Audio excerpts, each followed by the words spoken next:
87학번인데 36년 됐나요? 벌써? 제가 그때 이 고단 여러 번 왔었습니다. 그때 이제 수해 가기 전이고 대학 다니는데 근처에서 학생들 다니시는 아르바이트를 조금 했었기 때문에 왔다 갔다 오가면서 그래서 이 고단 참 익숙해요. 평일에 그때도 그때 몇 시였나? 그냥 때 이사할 때 일 끝나고 만나서 아이 가르치고 여기 와서 이사하고 가는 게 굉장히 낙이었었어요. 저는 비슷한 것 같아요. 저기 군대 본 친구님 아마 유해일 것 같은데 모셔진 거 빼고는 제 기억으로는 없었던 것 같은데 그래서 한참 전이지만 그리고 나서 30몇 년 만에 지금 다시 처음 오는 게 아닌가 싶은 느낌입니다. 그래서 반갑고 오늘 저는 위로하여라 하신 말씀이 계속 좀 많이 올라와서 그런 내용을 나눠야 되겠다고 이렇게 생각했습니다. 제목을 읽어보셨죠? 제목은 비움에 대한 내용인데 하나님께서 우리를 인간을 불쌍한 자를 그 존재를 어떻게 위로하였는가 하는 그 내용 어떻게 위로했지? 하나님이 우리를 어떻게 정말 보듬어 주었고 이렇게 손을 잡아 주었지? 하는 그 내용을 한마디로 얘기한다면 비움이셨습니다. 맞추이고 좀 뜻밖이죠? 우리가 힘겨울 때 내 손이 차가울 때 손이 따뜻한 분이 우리 손을 잡아주기를 내가 막막한 어둠 속에 있을 때 빛으로 내 길을 좀 열어주기를 그리고 내가 아플 때 내 병고를 고쳐주시기를 힘겨울 때 힘이 되어주시기를 우리 이런 걸 우리로서는 위로지 않습니까? 특별히 오늘 아침에 이제 제 조카한테서 제가 이렇게 조카랑 좀 친한데 조카한테서 들은 말은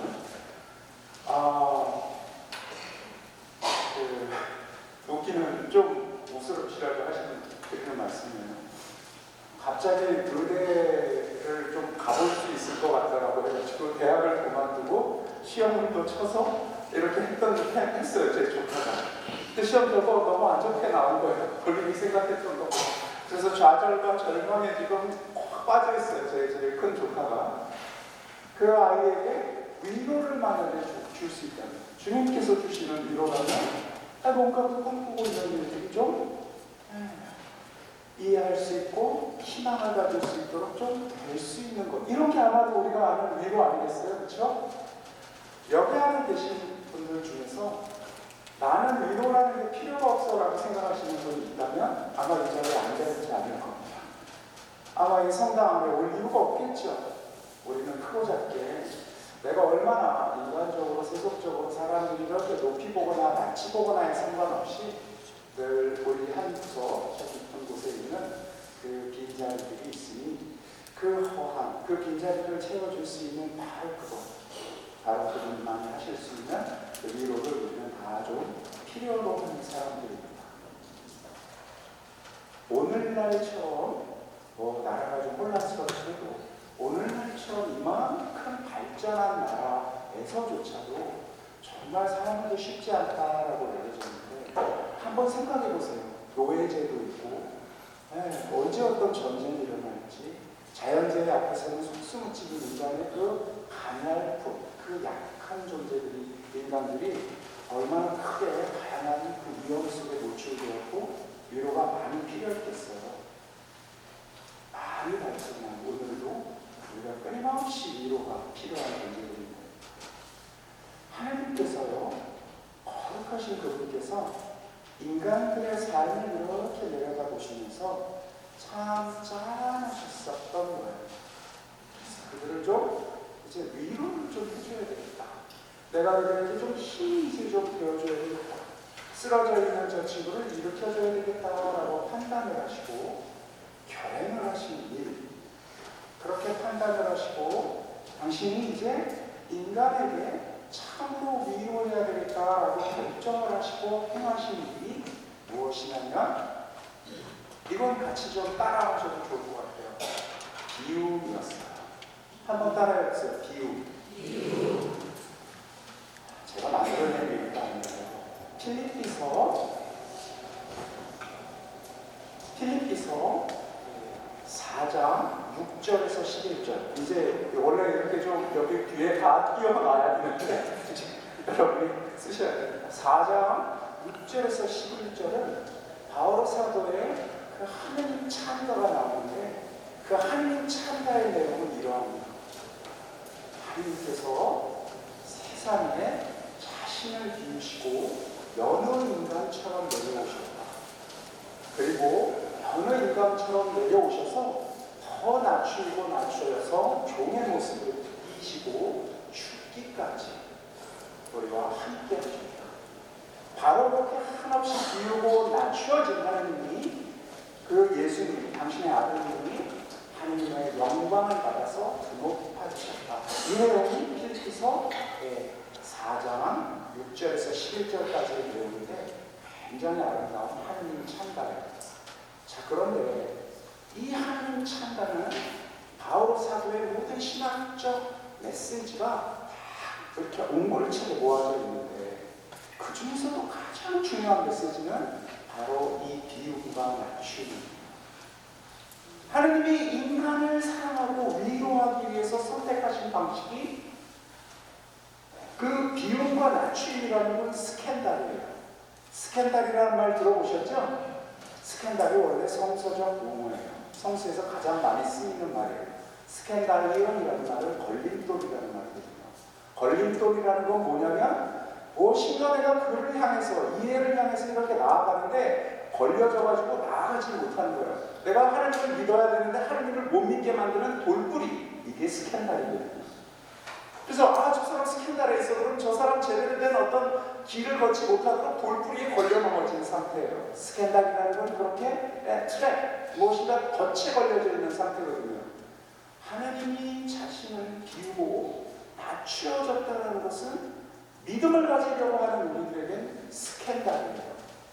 하나님은 이렇게 비워져 있고 이렇게 낮고 뭔가 깨져 있는 존재인 우리를 채워주고 붙여줘야 할 뿐이지 어떻게 그분이 그냥 낮아지고 비워지고 뭐 어쩌자고 난 지금 나 한 몸 안으로도 지금 힘든 상태인데 우리 지금 처지가 힘든데 당신까지 힘들어가지고 나보고 어쩌라고 그렇지 않겠어요? 믿는 자들에게 있어서 하나님의 이 비움과 낮아지심은 스캔들이에요. 비운다. 이게 동양의 언어로 참 멋있잖아요. 무엇인가 우리는 좀 비워줘야 훨훨 가벼워질 것 같고 뭔가 더 깊이가 있는 것 같고 그래서 비운다라는 말은 참 우리에게 있어서는 멋있는 말이에요. 그런데 서양에게 있어서 비운다라는 말, 특히 유대인들에게 있어서 비운다라는 말은 천연과 같은 배운 말이에요. 세계관이 달라요. 동양과 서양은. 동양화는요, 여백견이라는 거 들어보셨죠? 빈자리가 좀 있어야 돼요. 빽빽하게 모든 무로 가득 채워져 있는 그림은 동양에서 없어요. 빈자리를 통해서, 그 여백을 통해서. 이 비움이라는 게 참 멋있는데 서양 사람들은 그림을 딱 보면 캠퍼스가 비어있으면 미완성된 그림이라고 생각해요. 비우면 안 되는 거예요. 거기는 책이 무엇인가 꽉 채워져야 돼요. 채워진 것이 존재하는 것이고 존재하는 것이 아름답고 빛나는 것이에요. 그래서 벽을 금빛으로든 은빛으로든 뭐로든 꽉 채우는 것. 이게 서양 사람들이 가지고 있는 그 거룩함과 아름다움의 정의인데 비운다? 뭔가 비워졌다? 뭔가 깨졌다라는 것을 의미하고 뭔가 온전치 못하다는 것을 의미하고 제대로 된 상태가 아닌 것을 의미해요. 하느님이 제대로 된 상태가 아닌 것으로 들어와서 더더군다나 낮아졌다라는 것은 더 스캔들이었어요. 그냥 낮아진 게 아니라 그냥 인간이 된 것이 아니라 인간 중에서도 왕도 있고 거룩한 성인도 있고 인간 중에서 영웅도 있고 무엇인가 힘이 되는 사람도 있어야 하는데 다시 말해서 유대인들은 그렇게 세상에 온 자 중에 가장 위대한 인간인 메시아를 기다리고 있었는데 왕이라는 뜻이고 하나님의 특별한 축성을 받은 기름 부은 자라는 뜻이고 그런 왕이 우리의 질곡, 삶의 어려움을 싹 해결해 줘야 되는데 하나님이 일단 무엇인가 깨졌어. 하느님다운 온전함 꽉 채워짐이 아니라 하느님이 원래 꽉 채워진 빈자리가 없는 꽉 채워진 분이어야 되는데 일단 이렇게 뭐가 빠져내다가 그렇게 인간이 되었는데 여기에서 멈추는 게 아니라 인간 중에서도 낮은 인간이 되어서 더 낮은 인간이 되어서 사형수가 되었단 말이에요. 아니 도대체 그게 우리에게 어떻게 위로가 되겠어요? 내 이 힘겨운 삶 안에서 힘이 되어줘도 지금 그 부족한 판에 하나님 자리를 내팽개치고 나보다 못한 자리로 저 펄썩 내려앉는 것이 어떻게 우리에게 위로가 되고 힘이 되겠어요? 생각해보니 좀 이상하죠. 바울은 바로 그 하나님, 우리 주님이 어떻게 우리에게 힘이 되고 위로가 되는지 지금 증언하고 있는 중이에요. 예, 하나님은 비워졌고 하나님은 낮아졌으며 바로 그렇게 끝없이 낮아지는 것을 통해서 아버지의 영광을 드러내게 되었습니다. 하나님이 되었습니다. 라고 바울과 지금 이야기하고 있는 것입니다. 그래, 도대체 알듯 모를 듯 하다. 하나님께서 어쩌자고 저렇게 낮아지셨을까? 알듯 모를 듯 하다. 그리고 적어도 많은 사람들에게, 그 시대를 살아가는 많은 사람들에게 하나님이 그렇게 처참하게 낮은 존재라는 사실, 사형수라는 사실, 그리고 부활했다라고 하는 게 어디 있는지 찾아보기도 어려운 이 가난한 입장이 없는 바로 이 하나님, 예수 그리스도를 믿는 자들의 이 행태들은 처음에는 그냥 공부해가지고 저 사람 어떤 사람이야 하고 이렇게 돌려는 사람들에게 너무나 충격적이고 이해할 수 없고 받아들이기 힘겨운 일들이었어요. 오늘 우리가 지금 대림 특강이라고 우리가 하잖아요. 대림은 언제냐면요. 오늘 미사 아마 하신 분들은 잘 아시겠지만 빛이 없는 때예요. 그래서 대형 방송을 안 합니다. 부활 이 주님께서 성탄으로 오셔야 이제 대형 방송을 해요. 지금 빛이 없는 때예요. 기다리는 시기인데 뭘 기다리는 시기냐면 깜깜한 곳에서 기다리는 것인데 여러분 너무나 잘 알듯이 빛이 오기 전 다시 동트기 전 그때가 가장 어둡다라고 하죠. 그런데 교회는요 바로 이렇게 가장 어두운 때를 새해라고 고백해요. 지금 우리는 새해예요. 내일부터 새해예요. 전례로 가장 어두울 때, 빛이 없을 때, 당신이 보이지 않을 때, 정말 완전히 비워져 있을 때, 이 허간 마음을 아무것으로도 채울 수 없는 것이 가장 진한 바로 이때를 우리는 이제 새로운 시작되었다라고 고백하는 것이거든요. 바울 사도만 비움이 하나님의 현현, 하나님이 오신 그날이라고 고백하는 게 아니라 우리가 전례력을 통해서도 지금 이 시기, 이 깜깜한 시기를 새해라고 하나님께서 새로운 모든 것을 시작할 때라고 고백하고 있는 것이에요. 뿐만 아니라 여기 안에 있는 계신 분들 중에서 제 조카처럼 뭔가 열심히 계단에는 노력을 했지만 뜻대로 안 돼서 이거 어떻게 내 목표를 좀 조정을 해야 되나? 또는 조정할 목표 자체를 잃어버리신 분들도 있을 것이고요. 또 이 안에는 어떤 분은 그야말로 위중한 병에 걸려서 주님 이건 내가 지금 뭘 목표하고 계획하고 뭘 어떻게 해볼 도리도 없는 지금 상태이고 오로지 당신이 다시 좀 나를 일으켜줘야만 하는 막막한 사태 앞에 있는 분도 있을지 모르겠어요. 아마 어쩌면 우리는 그 중간 어디쯤 있을 거예요. 희망하기에도 또 절망하기에도 어정쩡한 그 중간 어디쯤. 그러나 여기 있는 모든 분들이 좀 진솔하게 삶을 이렇게 본다면 아직 온전치 못한 뭔가 2% 부족한, 4% 부족한, 5% 부족한 삶을 우리는 지금 살고 있어요. 그래서 뭔가 배고픔이 우리 안에 지금 있어요. 그렇다면 바로 그렇게 온전치 못하다면 아직 내 안에 배고픔이 있다면 어둠을 감지할 수밖에 없는 어둠이 크고작게 스며들어 있다면 기뻐해야 합니다. 바로 그 부족함을 통해서 우리는 지금 대림에 그래도 조금 한 걸음을 내딛고 있으며 바로 그 부족함을 통해서 그리스도의 비움과 나중을 조금 만날 수 있는 거예요. 그저 멋있게 하고 그럴듯한 이야기를 하고자 해서 하는 것이 아닙니다. 왜냐하면 여기에 더 중요한, 더 도전이 되는 한 가지 내용이 있기 때문에 그래요. 예수 그리스도께서 인간의 모습을 취하셨다라는 것 자체는요, 한편에서는 맞는 말이고 한편에서는 틀린 말입니다. 예수 그리스도께서 이제 크리스찬에 인간의 모습으로 오셨다, 그래서 인간이 되셨다라는 것은 한편에서는 맞는 말이고 한편에서는 틀린 말이에요. 우리가 지금 신앙으로 고백하고 있는 비유가 나중에는 그렇게 한 가지 사건을 의미하는 게 아닙니다. 다시 한번, 한 가지 사건을 의미하는 게 아닙니다. 하나님이 인간이 되었다, 이 사건을 의미하는 게 아닙니다. 그럼 뭘 의미하느냐면요, 하나님이 인간이 되고 시작일 뿐이고요, 인간이 되어서 점점 더 낮아지는 방향으로 계속해서 움직이고 있다는 게 그리스도의 융화예요. 그리스도가 인간이 되었다는 얘기는 그냥 하나님이 저 높은 곳에서 꽉 차있는, 가득 찬고 온전하면서 조금 부족한 인간이 되어서 야, 이것만 해도 어마어마하다, 그렇게 인간이 되셨구나가 아니라, 인간이 될 것뿐만 아니라 된 것 안에서 조금씩 더 낮아지고 더 낮아지고 더 낮아지고 더 낮아지는 바로 그 비움의 여정을 계속해서 살아냈다는 것, 이게 바로 육화의 의미예요. 비움의 의미고 낮아짐의 의미예요.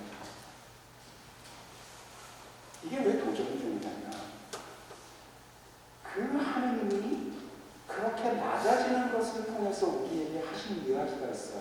예수 그리스도가 우리에게 하신 이야기가 있어요.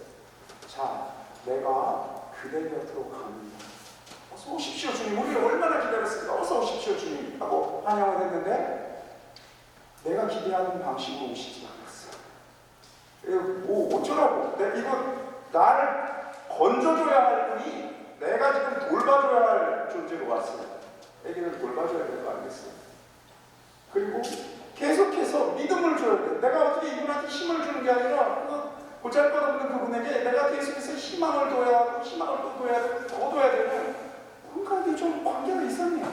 이런 하나님이 아니라 내가 기대하고 있는 하나님이 내 힘이 되어줘서 부축해줘야 할 분인데, 어느 순간 냉정히 돌아보니 내가 이분에게 받는 것보다 막 받으려고 막 했는데 어느 때는 주는 것 같기도 하고 안 주는 것 같기도 하고, 그러다가 오늘 지금 내 삶이 절망의 구렁텅이 바로 목전에 지금 다다라 있는데, 내가 삶을 지금 이렇게 살아보겠다고 계획했던 것들이 와장창 무너져 버려 있는데, 그리고 삶을 어느 정도 살아왔는데 금가 있는 내 삶이 도무지 붙은 채로 끝날 것 같지 않은데,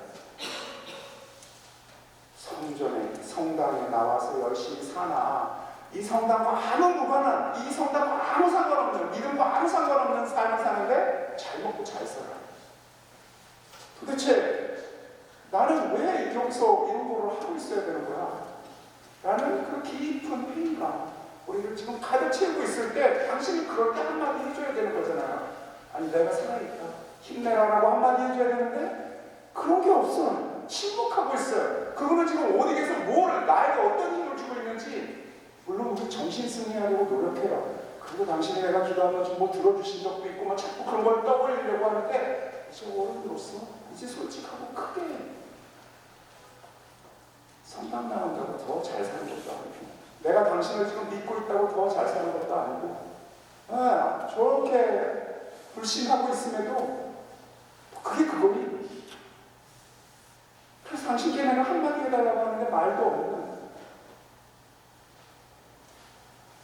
당신은 지금 있는 거야 없는 거야 라고 내가 계속해서 묻게 되는 바로 그분이 지금 어떻게 우리에게 말을 하고 있느냐면, 그래, 내가 그대와 지금 아주 깊게 함께하고 있어라고, 그걸 믿어달라고 지금 호소하고 있는 겁니다.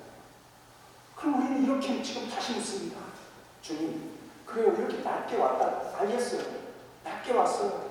낮게 왔는데 내가 이렇게 낮게 오신 당신을 계속해서 믿는다라는 거, 이거 도대체 뭘 의미하는가? 나는 기쁘기 위해서, 행복하기 위해서 성당 왜 옵니까? 행복하고 안전함을 느끼고 정말 깊은 평화 안에 살기 위해서인데, 이제 어떻게 해야 합니까? 하자 예수님께서 우리에게, 실은 제자들에게 영토박아서 이야기한 게 있어요.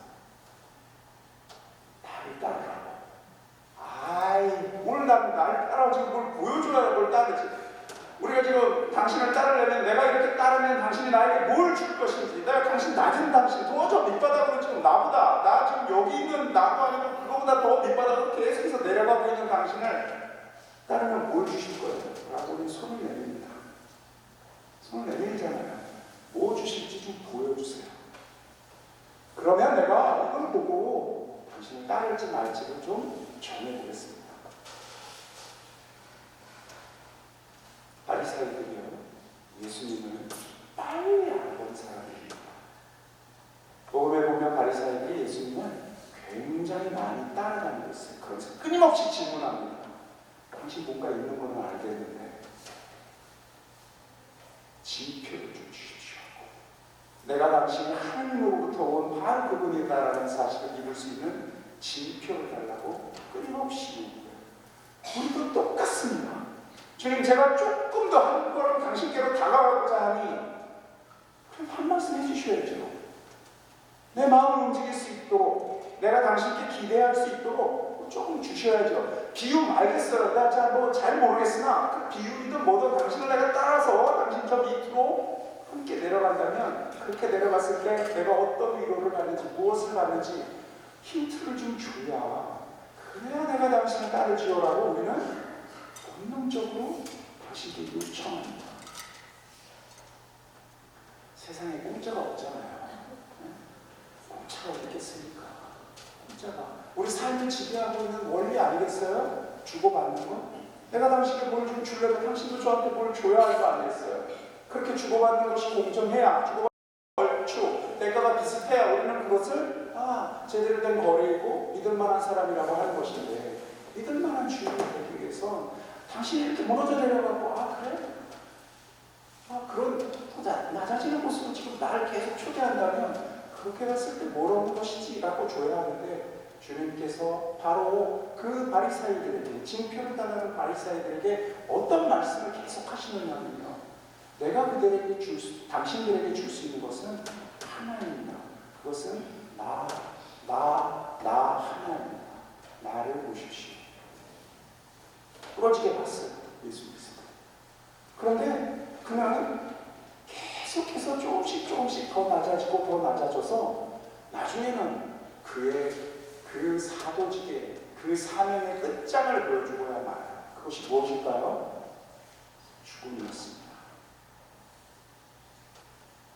오라고 그리스도, 나 이외에는 지금 아무것도 내놓을 수가 없다라고, 내 삶 이외에는 아무것도 내놓을 수가 없다라고 얘기하는 바로 그가 끝장으로 보여준 것은 그의 죽음이었습니다. 그래서 이제 바리새인들이 손을 탈탈 털어요. 뭐야, 좀 웃기는 진짜 짜증이네요. 아니, 그걸 주고 어쩌라고? 예수 그리스도를 사신원을 두고 그의 낮아짐에서 뭔가 직감을 하고 뭐가 있을지도 모르겠어 라고 생각하면서 따라다녔던, 그러면서 계속해서 질문하였던 바리새인들은 예수의 죽음 앞에서 이제 끝장을 다 보았습니다. 그런데 바리새인들만 끝장을 본 게 아니었어요. 그래도 희망을 좀 가지고 있었던 예수님의 제자들조차도 예수의 죽음 앞에서 끝장을 보았습니다. 그래서 어떻게 했죠? 터졌습니다. 그래서 어떻게 했죠? 베드로 사도의 배반이라고 우리는 잘 알고 있지만 베드로 사도는 참 솔직한 분입니다. 예수님께서 갑자기 잡혀가고 갑자기 그의 사도직이, 그의 사명이 와장창 깨지는 것 같은 그 사태 앞에서 그는 솔직하게 미리 고백합니다. 잡혀간 그 대사장의 집 안뜰에서 사람들이 그에게 묻습니다. 당신도 저 사람과 한패가 아니요? 베드로는 이렇게 대답합니다. 세 차례에 걸쳐서 대답합니다. 나는 그를 모르고.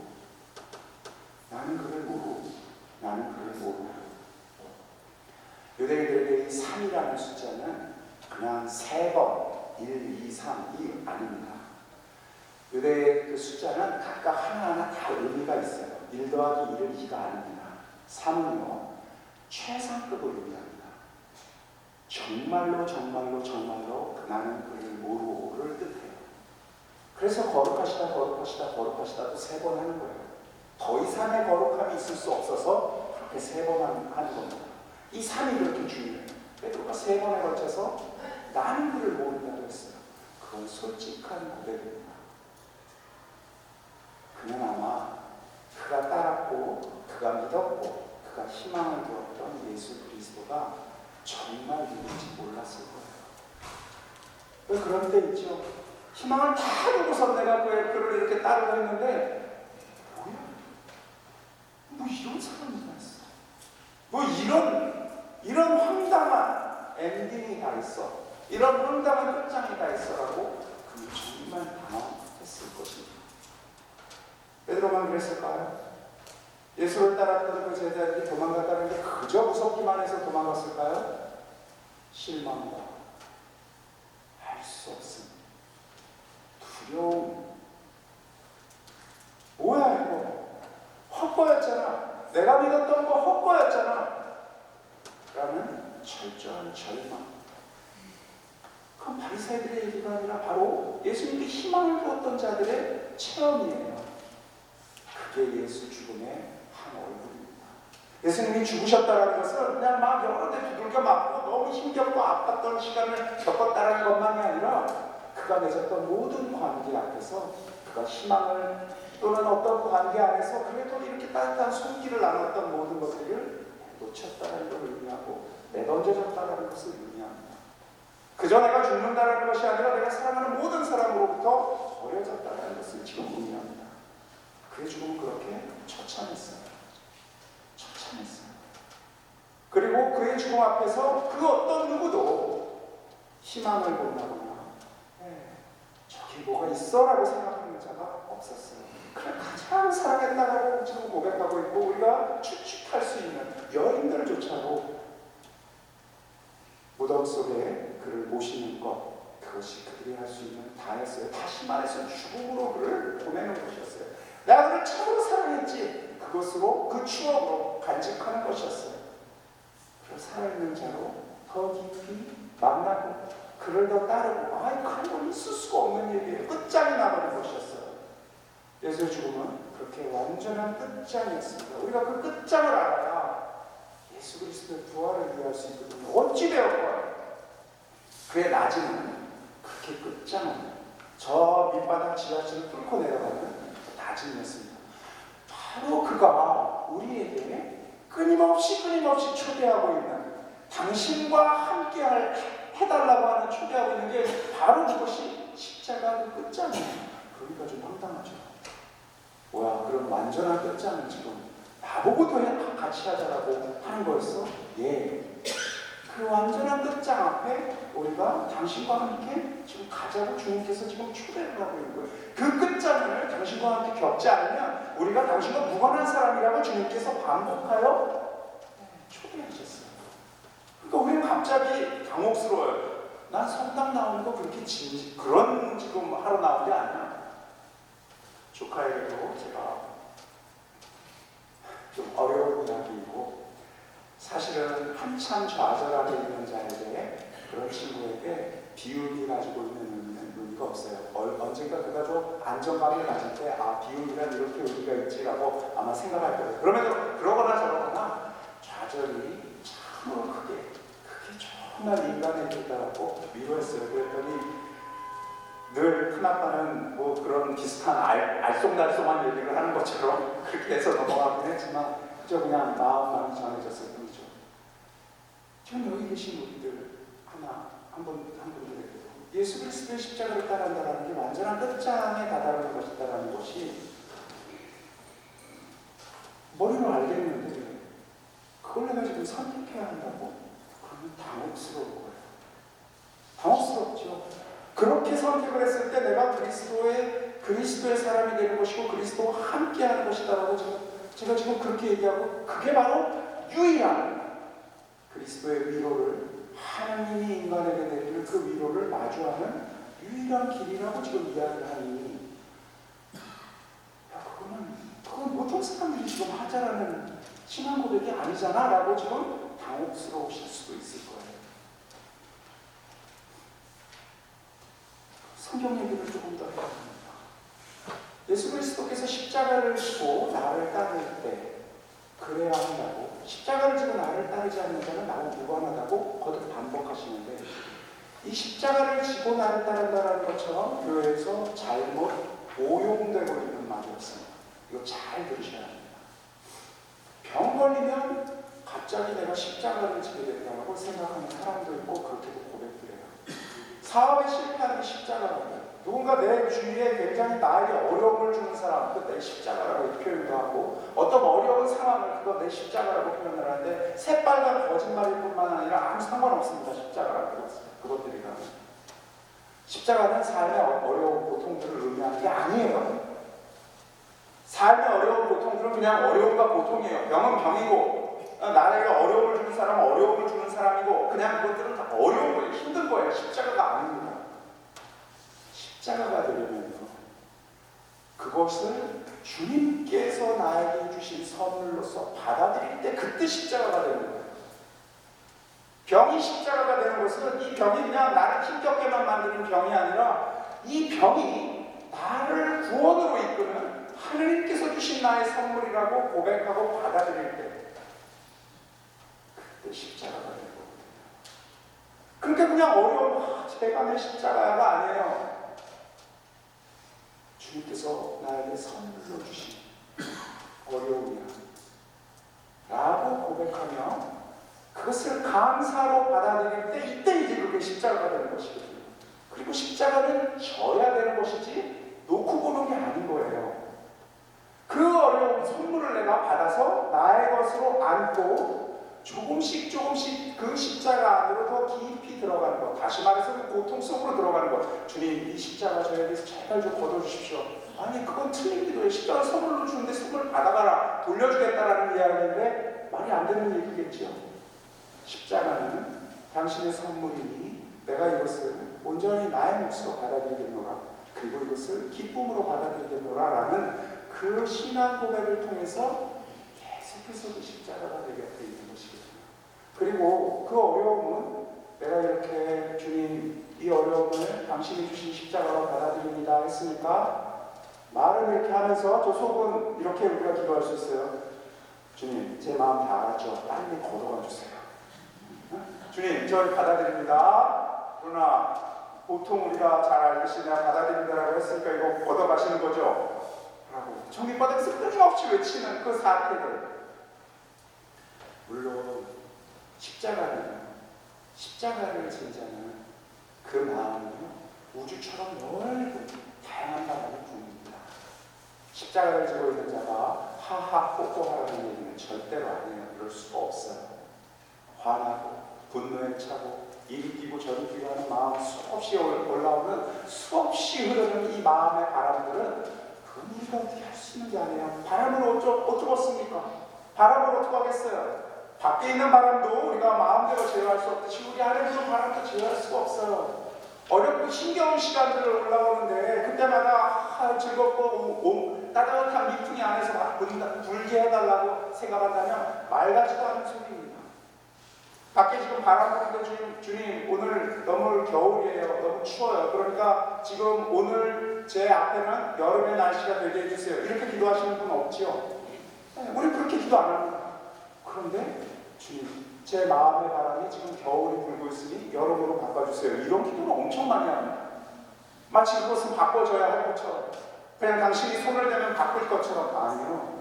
바깥이나 아니나 그 마음의 바람들은 그렇게 기도해서 바꿀 수 있는 게 아니에요. 그렇게 황망한 바람이 불어도 거기에서 꼿꼿이 서서 당신께로, 주님, 제가 이 겨울, 이 차가운 겨울을 당신과 함께 걷습니다라고 걷는 것이에요. 바깥의 바람뿐만 아니라 이 마음의 바람 안에서도. 그것이 바로 십자가를 지니는, 그것이 바로 당신과 함께 조금씩 더 낮은 곳으로 더 깊어지는 그 방향이에요.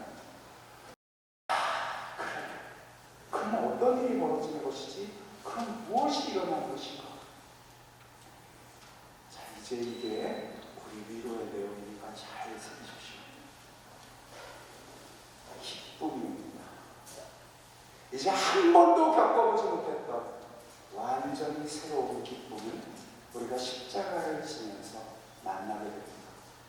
예수 그리스도가 겪으셨고 나누고 싶어 하시는 그 기쁨은 바로 이 십자가를 통해서 우리와 함께 지고 있는 바로 그 십자가를 통해서 마주하게 되는 저 깊은 평화이고 기쁨입니다. 그것이 성령의 움직임이고 그것이 부활이에요. 그러니 십자가 저 깊은 곳으로 들어가지 않은 자는, 그 십자가 깊은 곳을 걷지 않는 자는 이 부활과 그 부활하신 분이 함께 나누고자 하는 성령의 그 이쁨을 마주할 수가 없어요. 십자가를 그렇게 깊게 지는데 그때 무슨 기쁨이 있으려고? 그것은 지지 않은 자는 도저히 알 수 없는 거예요. 한 번도 보지 않은 코끼리를 아무리 말로 설명을 한들 한 번도 코끼리를 마주하지 않은 자가 어떻게 코끼리를 상상할 수 있겠어요? 한 번도 코끼리를 본 적이 없어요. TV로든 뭐로든. 그래서 제가 그에게 설명을 합니다. 껍질이 말이야 나뭇가죽처럼 이렇게 단단하고 코는 이렇게 길고 얼마나 기괴한 괴물을 상상하겠어요. 한 번도 본 적이 없다는. 그만큼 우리는 이 기쁨에 대해서 제가 또 다른 사람이 겪지 않은 자가 나눌 수가 없어요. 그건 온전히 겪은 자만이 알 수 있는 기쁨의 내용입니다. 주님께서 우리에게 약속을 하고 있어요. 십자가가 끝이 아니라고. 그것을 나의 것으로 받아들이는 바로 그 자에게 있어서는 십자가는 언제나 저 깊은 영광, 부활로 계속해서 그에게 살아날 것이고 깊어질 거예요. 더 낮아지면서 더 깊은 그 기쁨을 이제 만나게 될 것이거든요. 이 깜깜한 내리는 시기에 우리는 수없이 많은 헛빛들을 키고 있습니다.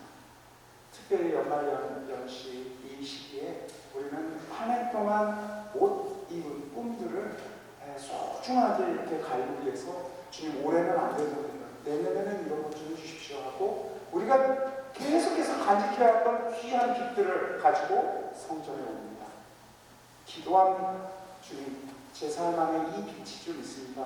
이거 나쁜 거 아니잖아요. 이건 좀 활활 펴주셔야죠. 이 빛은 절대로 숨기지 마셔야죠. 이 빛은 당신이 좀 건강하게 보호해 주셔야지 하고 우리 안에는 크고 작은 빛들이 있습니다. 주님, 제가 어느 때 누구와 이런 상처가 있는데 이제 그 상처 화해하게 해주세요. 그래서 그 빛으로 이 상처 좀 없애주세요.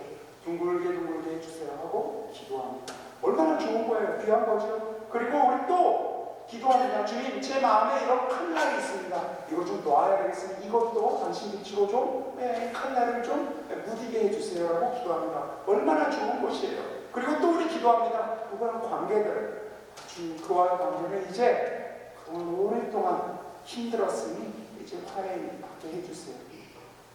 나의 체험과도 화해하게 해달라고 하고, 또는 우리 세상을 살아가는 자로서 주님, 이런 현안이 저한테 있는데 이런 현안은 좀 제가 견딜 수 있게, 제가 씹어서 먹을 수 있게, 소화할 수 있게 좀 부숴주세요. 그래야 제가 먹지요 라고 주님께 우리 진짜 진지하게 호소하는 수많은 여린 작은 빛들을 가지고 있습니다. 기도의 주제들을 가지고 있어요. 어떤 분들은 이제 더 이상 기도하지 않을 수도 있어요. 주님, 제 인생 방해만 하지 말아주세요. 저는 그냥 조용히 살다가 이제 치매 같은 거 안 걸리고 그냥 조용히 가는 거예요. 이제 더 이상 제 삶에 무리한 요구도 하지 마시고, 저도 당신께 뭐 무리한 요구 안 합니다. 뭐 이제 기도 같은 거 나라 잘 되게 해달라고 이런 기도나 하지 내가 뭐 다른 기도 안 하잖아요. 그러니까 그냥 조용히 살게 해주세요도 있을 수도 있어요. 그냥 차갑게 열정이 안 생길 정도 내 기도가 아니니까 이런 차가운 믿음도 있습니다. 어찌되었건 우리에게 있어서는 지금 단단한 빛들, 작은 빛들, 수많은 빛들을 우리 안에 가지고 있어요. 그나마 빛을 가지고 있다는 신앙생활을 좀 하고 있는데 어쩌면 그렇게 오랫동안 간직해왔던 빛들을 이제 그냥 내팽개치고 있을 수도 있어요. 당신 앞에 가져갈 것도 없어요. 가져가봐야 해결도 안 해주니까. 그런 빛들이 우리 안에 멍처럼, 빛처럼, 깜깜한 어둠처럼 단단하게 있습니다. 그런데 이 당신의 비움 안에 함께하는 것, 당신의 십자가와 함께하는 것은 무엇을 의미하느냐? 정말 용기를 내서 그 빛들을 내가 가지고 간직해왔고 내가 당신께 소망해왔던 그 빛들을 놓는 것입니다. 주님, 오랫동안 제 안에 상처가 되어왔던 거 해결해달라고, 이거 좀 풀어달라고, 이거 이제 여기서부터는 좀 놓여달라고 제가 그동안 계속 기도해왔습니다. 이게 제 삶을 복죄고 있는 질곡이고 이게 정말 사슬과 같은 것이고 이거 좀 놓여달라고 내가 당신께 쭉 기도해왔고 쭉 기도하다가 이제 어느새부터 지쳐가지고 기도도 안 하고 있다는 걸 당신 잘 아시죠? 그런데 이제 알겠습니다. 주님, 이제 제가 그 기도를 멈추겠습니다. 주님, 이걸 없애달라는 기도하지 않겠습니다. 제가 이 상처를 가지고 당신과 함께 할 수 있게 해주십시오. 주님, 제가 누군가와 굉장히 깊은 어려움 속에 있는데 그동안 그 어려움 풀어달라고 계속 얘기했는데 주님, 제가 그 어려움 속 안에 있는 이 모든 아픔들, 제가 견뎌야 할 아픔들을 가지고 가겠습니다. 주님, 제 안에 이런저런 현안들이 있는데 주님, 잠시, 정말 잠시 제가 이런 현안들을 잠깐 당신 앞에서 이거 좀 해결해달라고 외치지 않겠습니다. 이것과 함께 하겠습니다. 마두라도 떴나, 혹여라도 내가 이것과 함께 한다라고 했을 때 이게 더 커지면 어떡하지? 혹여라도 내가 잠시라도 동시 주님 이런 건 잠시 제가 좀 같이 가겠습니다라고 얘기했을 때 이게 정말 칼날이 돼서 내 목을 치면 어떡하지? 두려움이 올라올 수 있습니다. 건강하고 좋은 상태입니다. 깜깜함이란 원래 두려운 말입니다. 깜깜함이란 원래 힘든 거예요. 깜깜함이란 내가 당신 말고는 의지할 수가 없다라는 그 사태 앞에 쓰는 것이기 때문에 힘겨워요. 탈출기 3장 4절. 제가 지금 장절을 자꾸 헷갈리는데 광야에서 유대민족이 헤매고 있을 때 주님께서 그 광야에서 헤매고 있는 유대민족에게 하느님으로서 한 가지 약속을 합니다. 안식일을 지켜라. 안식일날 부를 거야 한다라고 명령을 하며 불을 끄고 안식일을 지키라. 굉장히 중요한 사명을 하나 줍니다. 계명입니다. 유대인들의 계명 중에서 제일 중요한 거예요. 안식일날 불을 끄는 거. 여기서 불을 꺼도 돼요. 광야를 살던 사람들이었습니다. 산에 갔고 옆에서는 그 들짐승의 울부짖는 소리가 들리는데 불을 껐다라고 한번 생각해보세요. 인간이, 이 허약하고 약한 존재인 인간이 불을 끈 상태에서 들짐승과 싸울 수 있겠습니까? 공포의 순간이 될 거예요. 불이 꺼지는 순간. 안식일이란 그렇게 평온하게 오 하나님 하는 날이 아니라 하나님 이외의 모든 위협에 노출되어 하나님께 당신 이외에는 제가 의지하지 않겠노라고 크게 분발하여 당신께 신앙을 고백하는 날이에요. 그게 안식일입니다. 매일매일은 못해요. 딱 하루로 하는 겁니다. 특별히 이 내림의 시기, 이 깜깜함 속으로 우리가 들어가야 하는 이 시기에 우리가 늘 간직해왔고 소망해왔던 것들을 잠시 놓는 것, 모아보면 알겠지만 두렵습니다. 놓으면서 반쯤 걸치죠.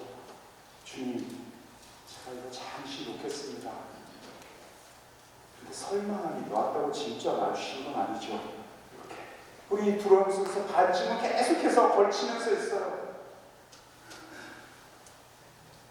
그 마음, 그럼에도 불구하고 주님께 당신 이외에는 희망을 두지 않겠노라고, 내가 그동안 쭉 꾸준히 희망을 두었던 그 모든 것들을 잠시 놓겠노라고, 이 깜깜한 어둠 속으로 들어가는 것, 이것이 지금 우리가 당신의 비움 속으로, 낮아짐 속으로, 당신의 십자가 속으로 함께 참여하는 바로 그 방식입니다.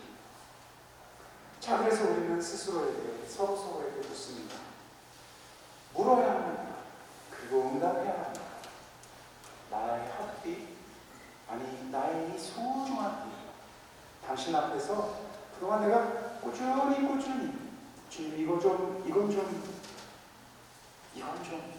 이라고 빌어왔던 것을 이 내림의 이 특별한 깜깜한 밤 속에서 잠시 놓아보아야 합니다. 그리고 이제 주님께 물어야 합니다. 주님, 제가 그동안 쭉 소망 소망해왔던 것, 자식의 건강, 내 어떤 아이들, 또 기타 등등 사업, 기타 등등 내가 쭉 소망해왔던 이런 모든 이 기도의 주제들을 잠시 놓고 당신이 쓸어가 버리시다. 언제 어떤 위협 속에 노출되어 있지 모르는 이 모든 것들 앞에 제가 지금 잠시 쓰겠습니다. 주님, 그리고 제가 지금 저 자신을 좀 보겠습니다. 얼마나 깨져있는 존재인지, 선택도 안 했는데 무너져가는 존재인지, 선택도 안 했는데 낮아지는 존재인지를 제가 발견하고 고백하겠습니다. 주님, 제가 이렇게 낮아지고 비워지는 상태가 끔찍했는데 바로 이것이 내가 당신과 함께하는 길이라는 것을, 당신이 나를 초대하신 길이라는 사실을 다시 좀 고백하겠습니다 라고 고백하는 시기예요. 그렇게 고백을 할 때 한 가지 큰 선물이 다가올 것입니다. 한 가지 큰 선물이 다가올 것입니다. 이게 오늘 나눔의 제일 중요한 핵심입니다. 주님, 제가 낮아지고 있는 바로 이 무너지고 있는 이 사태, 제가 조금씩 더 병들어가고 있는 상태, 조금씩 더 외로워지고 있는 상태, 조금씩 더 제가 깨진 것들을 붙여오려고 했는데 그 깨진 틈이 점점 더 벌어지고 있다는 사실을 제가 이 깜깜한 밤에 받아들일 때, 당신께서 당신과 함께하는 길임을 내가 받아들일 때 다가오는 깊은 선물 하나가 있습니다. 그것은 이제 당신의 그 잔잔한 목소리일 것입니다. 직접 얘기하실 수도 있고요, 직접 얘기하지 않고 우리 각자가 느낄 수 있는 그 목소리로 다가올 수도 있습니다. 그것은 무엇이냐면요, 내가 너와 함께 있다. 내가 너와 함께 있다. 임마누엘, 하나님께서 우리와 함께 있다.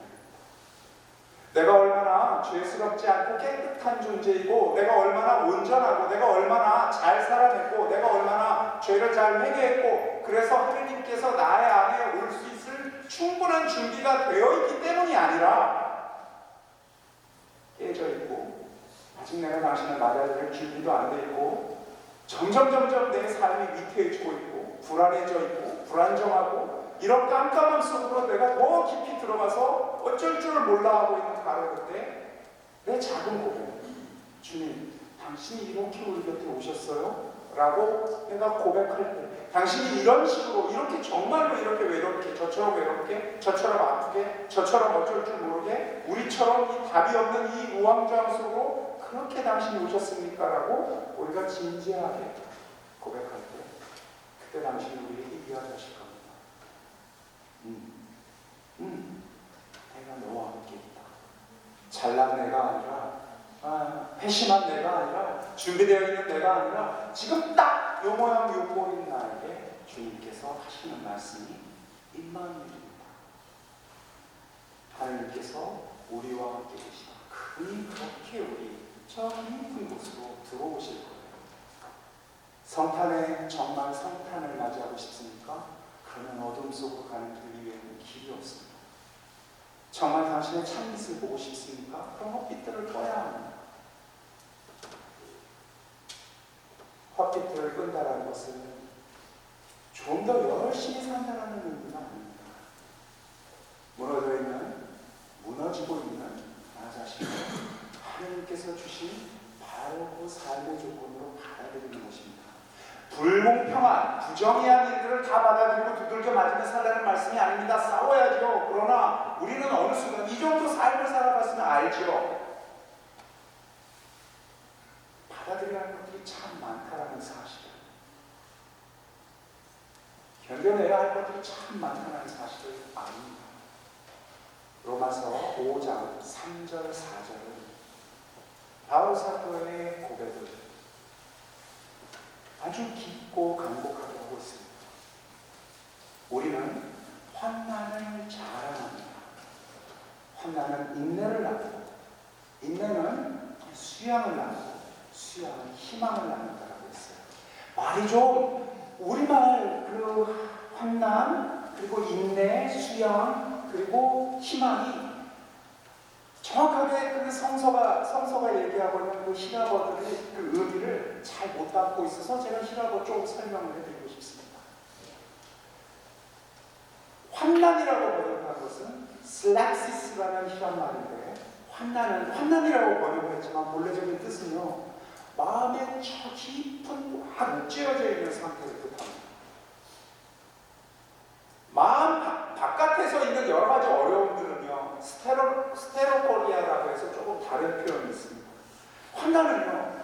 환난 슬락시스는 우리 마음이 꽉 옥죄어져 있는 거예요. 꽉 옥죄어져 있는 거예요. 그게 어떤 이유입니까? 왜 사로잡혀 있는 상태들 있죠. 걱정거리느라 내 목줄을 꽉 붙잡고 있을 때 있죠. 어떤 관계가 내 목줄을 꽉 붙잡고 있을 때 있죠. 잘하다가도 그 생각만 딱 나면 그냥 내가 우르르 무너져버리는 바로 그 끈끈한 것. 이게 지금 플랍시스예요. 보통 우리는 그것 앞에서 하나님께 이렇게 기도하면 주님 미치겠어요.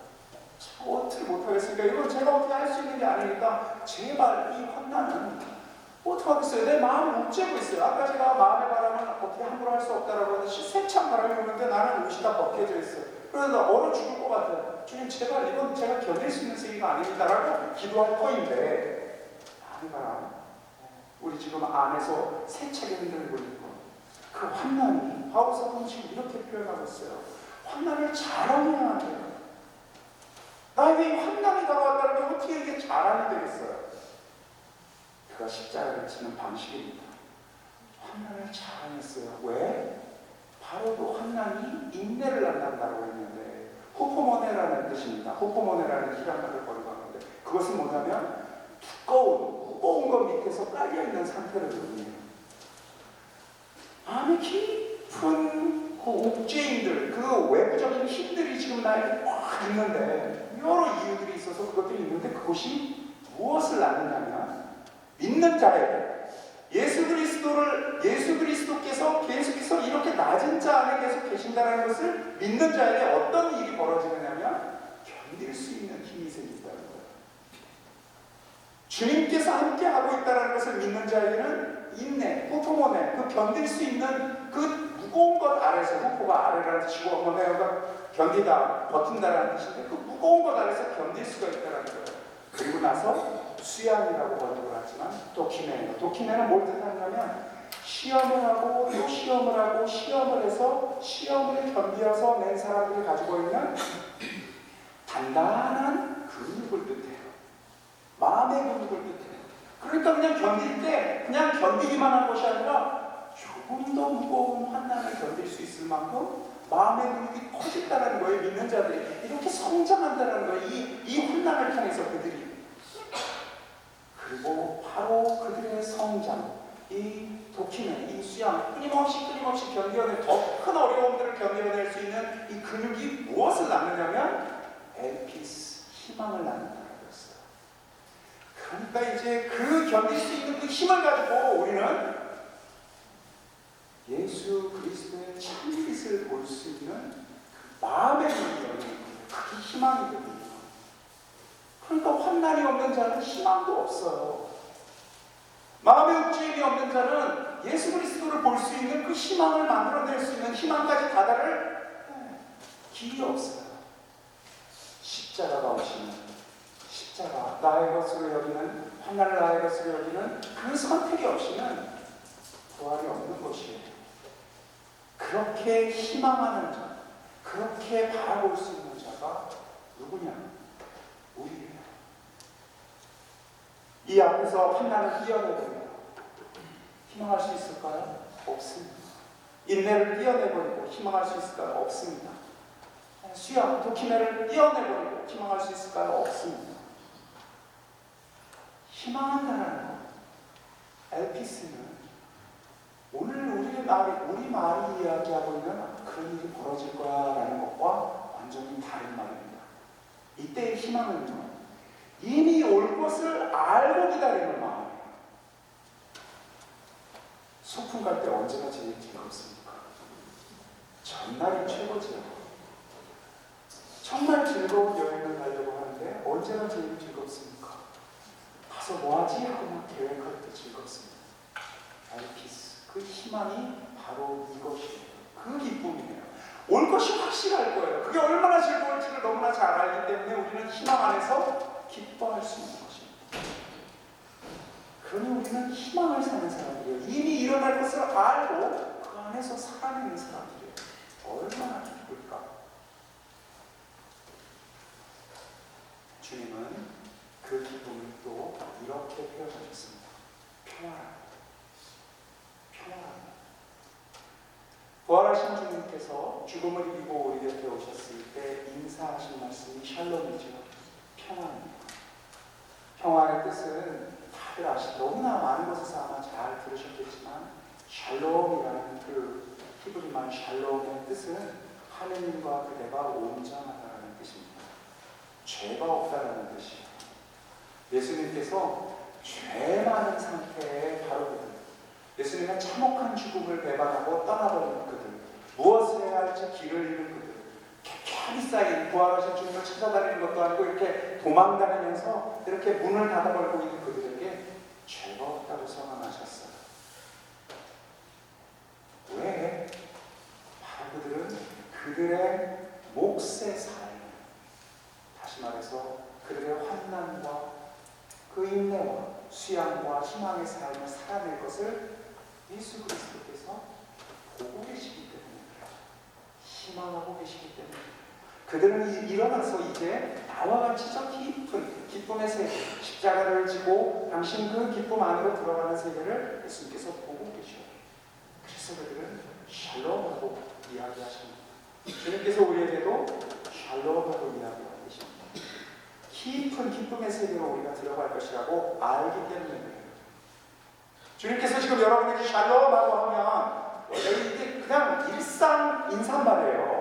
일상. 지금도 아랍 사람들은 그 아랍어의 흔적이 그대로 있는 그들은 똑같이 인사한다라고 해요. 샬롬 알레이켐 하고 인사하셨을 거예요. 그러면 당장 기쁘게 알레이켐 샬롬하고 응답해야 돼요. 제자들은 못했어요. 제가 여러분에게도 지금 얘기합니다. 여러분 샬롬입니다. 온전하게 주님의 평화 안에 여러분이 깃들일 것입니다.